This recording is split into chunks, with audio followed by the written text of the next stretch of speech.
Hello everyone, for today's video I'm going to replace the pressured power steering hose on my 2007 Honda Odyssey EX. So the procedure is going to be exactly the same if you have a 2005 to 2010 Honda Odyssey, and it's going to be similar also for the other Honda model.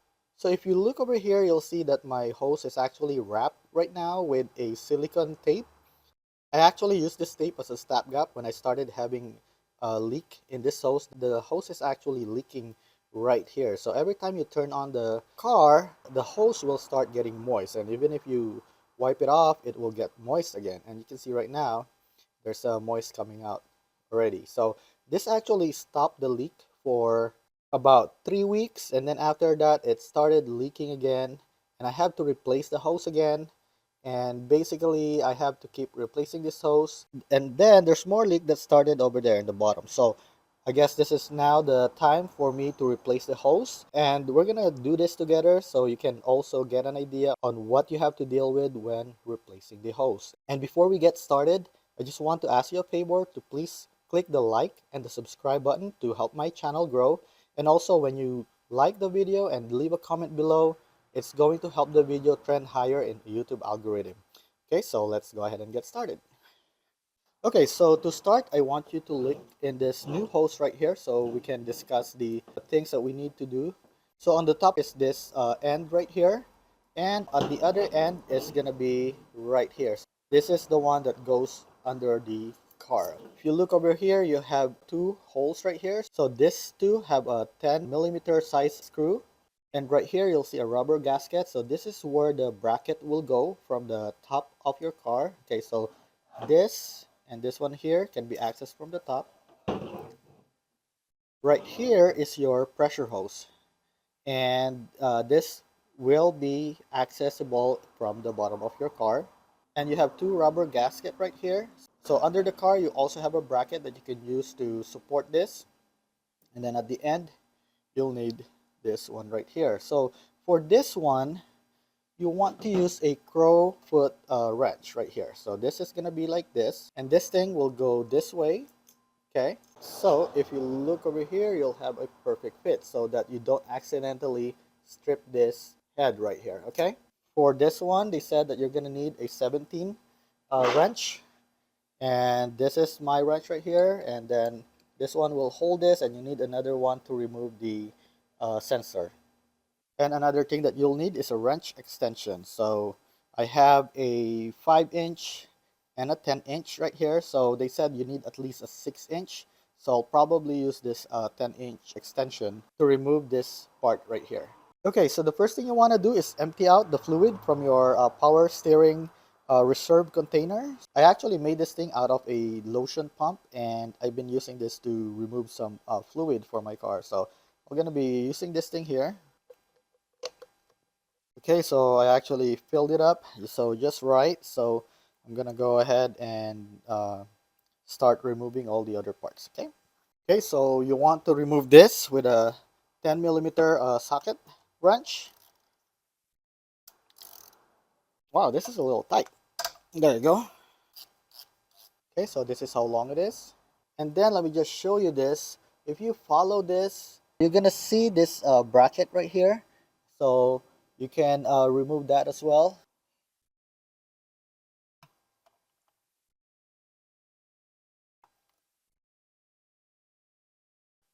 Okay, so this is how long is the screw. You can remove this bracket too, so you can reuse it. And this is how the bracket looks like. Okay, so now we need to go under the car. Okay, so let me go under the car now. I'm going to be bringing this crowfoot wrench, and I'm also going to bring this 10mm socket so I can remove all the brackets over there.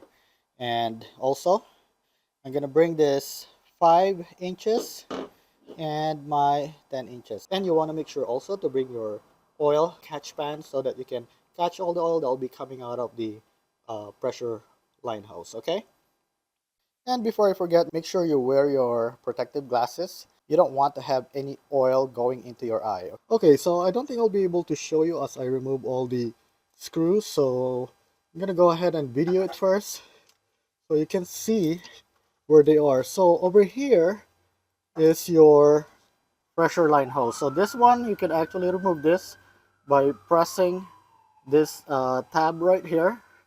So let me feel it. Looks like it's hard to do this with one hand, so I'm gonna have to do this with, oh, there you go, I was able to remove it. Okay, so right here you just have to press the tab and then pull it out. Okay, and then if you follow this right here, there is a screw right here on the top. Okay, so that's the first one. So from your sensor, the first gasket here, there is a screw right here, and then if you follow it again, this one is just right here, and then if you follow it all the way, on this side is going to be the end of the line. Okay, so let me go ahead and remove those things. Okay, so it's hard to remove it with the crowfoot wrench, so what I'm gonna do, I'm just gonna cut it off by just moving it around like this. Okay, so it's, you see that right now the thing is coming off, and what I'll do is I'm just gonna catch the oil right here.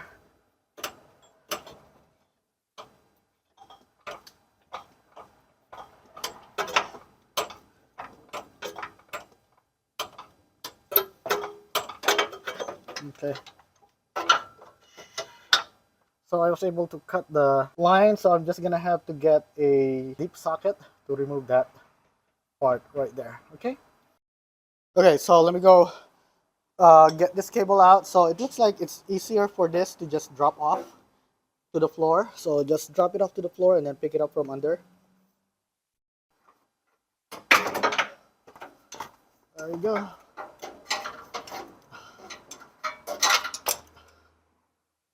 Okay, so this is the old pressure line hose, and this is the new one.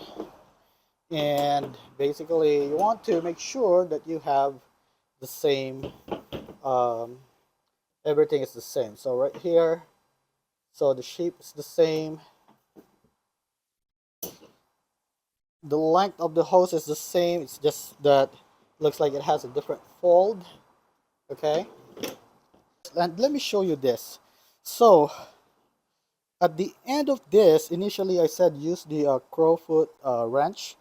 Don't do that anymore. Don't waste your time on it because the angle under the car is very awkward. You really need a number 14 deep socket wrench to do it, and it's easier to just cut it off. So right here I ended up cutting it off after about 20 minutes of trying to figure it out. Okay, so once I cut it off, another issue that I have is when I cut it off, I have like a little extra that was left right here. So there's like about a 1/4 inch or a 1/2 inch cable that was left. And what I have to do is I have to use this vice grip, and basically I clamped on it and then I just wiggle it until it came off. After I did that, I was able to use my regular 14-inch socket. But if you have a deep 14-inch socket, this is a 16, so it turns. If you have a deep socket, number 14, it's gonna be easier for you. Even if you have like a little left right here, you can always put it in and turn it. Once I cut this off, it's about 10 seconds. I was able to remove this thing. It's very easy. So don't waste your time on the crowfoot wrench. What you want to do is get a 14-inch socket and just cut the line off. So now the next step will be to remove this sensor. So let me go wipe it off. There we go. Oh, that was easy. And if you look over here, that's it. Okay. And here you have a very small O-ring right here, and unfortunately the O-ring that I purchased is bigger than this, so I'm just gonna have to reuse this O-ring here. Hopefully it doesn't leak. So you want to transfer this sensor to the new hose, and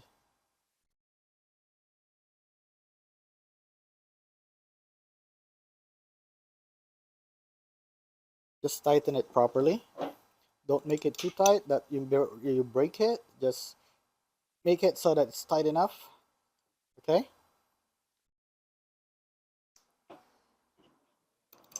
Okay, so now we want to put this thing back. And let me go under to guide it. Okay, so you want to guide it right here. Okay, so I just want to show you I was able to put that thing in. That is really hard to install. So you're going to need at least a number 6 to number 8 extension. Number 5 is too short. Number 10 is too long. So because it's if you have number 5, uh, you're going to hit that area right there.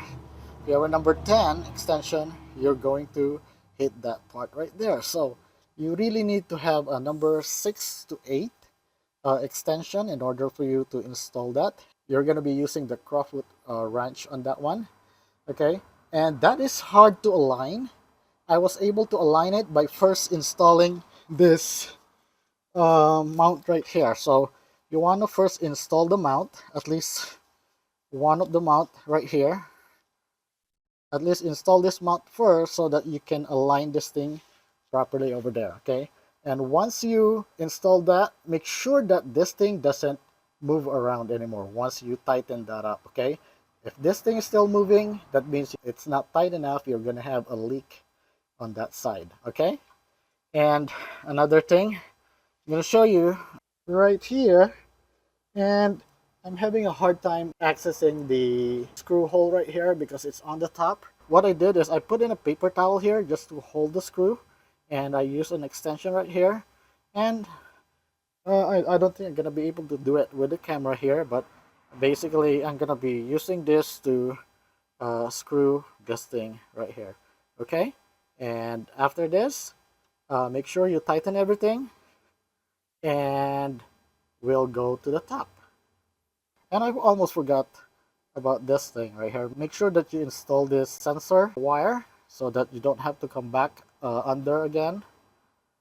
Okay, so I'm just gonna go do it by feel. There you go. Alright, so now we're ready to go to the top and install all the brackets over there. Okay, and what I'm gonna do first, I'm gonna wipe this thing because there's a lot of oil dripping here from all the leaks that I have, and I'll see you later. Now I'm gonna install this thing right here. So you want to make sure that this thing is lubricated.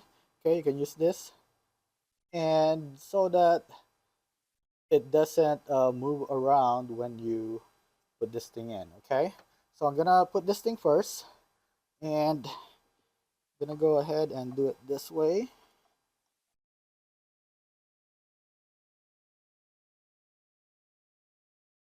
Okay, there you go. And looks like I have a perfect fit right here. So I'm just gonna go ahead and start with this. You want to do it by hand to start, and then you want to get your 10mm socket and tighten it up. Make sure you do it bisection. Okay, tighten it slowly so you get a proper connection. Okay, so it looks like I have a good connection now over here. You don't want to tighten it too much because you don't want to strip the thread right here. This is just aluminum, so make sure that you just tighten it enough that it doesn't leak. Okay, next is we're going to put in this bracket right here. Okay, make sure you put it on the gasket that they put in. You want to make sure it's lined up. Okay, and what I'll do is I'll put this thing in so that I don't lose it. Okay, and then I'll push it right over here. Okay, so now that we have everything, the final step will be to fill this with power steering fluid. And I got this genuine Honda power steering fluid from Amazon. I got it with a pack of 3, and I'll put that link below. So you want to fill this up to over full, okay? Because Once you turn it on, the system's gonna suck some of this fluid, and then after that you just have to refill it again. Okay, so I guess that's good enough to begin. And let me go close this thing. So what you want to do next is you want to turn on the engine and turn the wheels left and right so that it will suck all the fluid in. So I'm gonna turn it on. Okay, then I'm just gonna go turn it left and right all the way.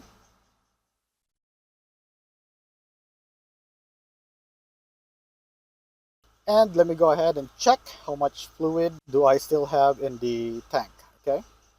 Okay, so I filled it up, turned the engine on, moved steering wheel left to right at least 20 times, and then I drove it around, and I only have to use one bottle. So the first time I filled it up to full, and then it went down to the low level, and then I filled it up again to the upper level and drove it around, and right now the fluid is still on the upper level. So I guess you'll only need one full bottle, but make sure you have enough so that if you have any leak that you can always refill it again. And I hope that you found this video helpful to you. Please make sure to click the like and the subscribe button to help my channel, and thank you for watching.